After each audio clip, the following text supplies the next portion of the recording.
lo que hacen es tergiversar los exámenes de IQ. ¿Okay?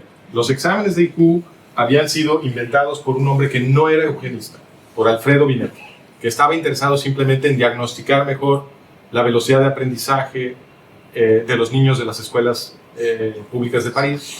Y entonces él quería un mecanismo para averiguar a qué niños los ayudabas un poco más o les cambiabas el estilo pedagógico para que todos terminaran aprendiendo lo mismo y todos fueran igual de inteligentes. Así es como hablaba Binet sobre la inteligencia. Para Binet, la inteligencia era una consecuencia del aprendizaje, no su causa. ¿Okay? Que obviamente es la teoría que tiene sentido.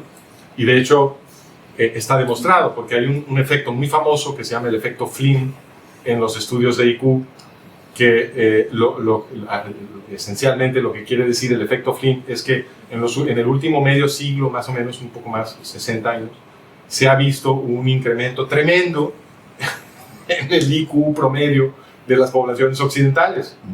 Entonces, ¿qué quiere decir eso? ¿Que de pronto aparecieron genes de la nada y nos volvimos todos genios y nuestros abuelos, por contraste, son retrasados mentales? No. Lo que quiere decir es que ahora hay cosas que nos están entrenando de ciertas formas que antes no había, que por lo tanto nos volvieron más listos para algunas cosas, pero es una consecuencia del entrenamiento que estamos recibiendo. Aquí los genes tienen muy poquito que ver, son procesos de entrenamiento. Les doy un ejemplo muy obvio. En los exámenes de IQ hay muchos ejercicios que tienen que ver con rotación de objetos, ¿se acuerdan? Cuando hicieron estos, que tienes que escoger de las distintas opciones que te dan, ¿no? ¿Cuál es la figura modelo rotada en otra, ¿no? Bueno, ¿ustedes no creen que años de jugar Tetris cuando eres niño te van entrenando para ese tipo de problemas? ¿No? Entonces, obvio, las generaciones que crecieron con Tetris y otros juegos de video que nos fuerzan a rotar en nuestra cabeza las figuras, nos han preparado para ese tipo de problemas en los exámenes de IQ y ahora lo sabemos mucho mejor que nuestros abuelos, claro.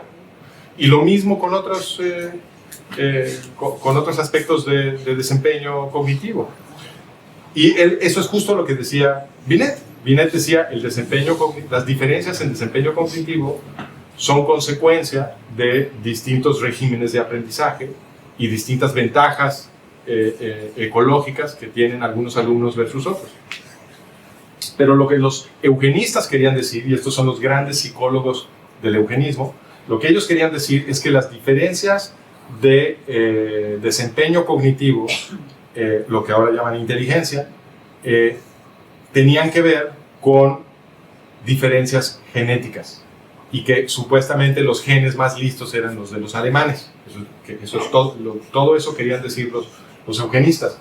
Y estos son los grandes eugenistas, psicólogos eugenistas, para que ustedes se den cuenta de la calidad de esta gente. El artículo que todo mundo en el mundo de la genética de comportamiento y los estudios de IQ, este fraude continúa, todos citan un artículo de 1904 de Charles Spearman como el brillante artículo de Spearman, que es como es la piedra fundacional de toda la literatura del IQ. Bueno, al año siguiente, en 1905, Alfredo Binet, que sí entendía estadística, que de hecho había desarrollado un método estadístico propio, se burló de ese paper de Charles Spearman. Y en 3 páginas demostró que Charles Spearman tenía que estar mintiendo sobre sus resultados porque eran estadísticamente imposibles de obtener en un experimento. O sea, no sabía suficiente estadística Charles Spearman para decir una mentira plausible. Y entonces se burló. Binet se burló de Spearman. Ese artículo, del cual se burló Binet, es el que nos dicen supuestamente es el artículo genial, pionero de Charles Spearman. Cyril Bird, que se volvió en un momento el psicólogo más famoso y prestigiado del mundo, cuando murió, su hermana le pidió a un biógrafo que escribiera la historia de su hermano. Y se me olvida ahorita el nombre del biógrafo, pero obviamente el biógrafo le dijo, oye, pues los documentos que tengas de Cyril Bird, pásamelos, ¿no? Porque pues, necesitas todo el material que te ayuda a reconstruir la vida del señor. Entonces le dio unas cajas de unas cosas que se habían quedado ahí de los archivos de su hermano. Y este cuate se pone a escarbar a tratar de reconstruir los famosos experimentos de gemelos que supuestamente había hecho Cyril Bird, que habían sido muy, muy influyentes y habían convencido a mucha gente de que las diferencias en inteligencia tenían que ver con diferencias genéticas, porque obviamente el santo grial de la demostración de la importancia de la genética en la inteligencia sería pues que tienes dos gemelos idénticos que fueron separados desde chiquitos y fueron criados en ambientes muy distintos, ¿no? Y tienen la misma inteligencia.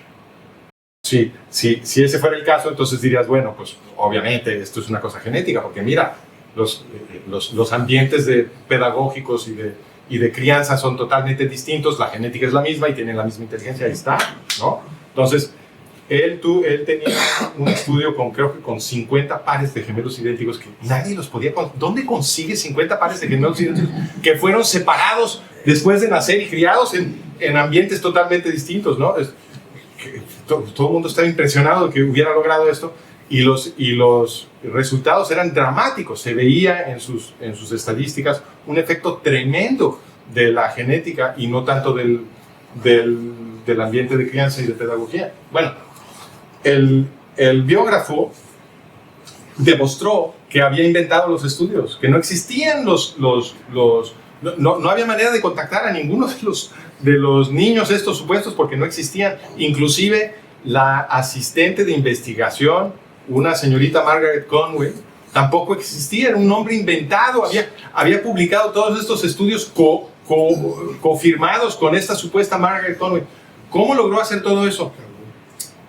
Cyril Bird era el editor de la revista de psicología estadística o estadística y psicología, no me acuerdo cómo se llamaba, una revista muy prestigiada. Él era el editor de la revista, entonces él podía publicar sus artículos sin que nadie lo revisara. Esa es la calidad intelectual del movimiento eugenista, ¿ok? Esta historia que nos vendieron de que la inteligencia depende mucho de los genes y todo este rollo, que todos lo tenemos en la cabeza porque la gente sigue hablando así. Esa es una victoria propagandística del movimiento eugenista que se logró con fraudes científicos. Y pueden ir a checar, vayan después a Wikipedia a leer sobre Cyril Bird para que vean que no les dije una mentira.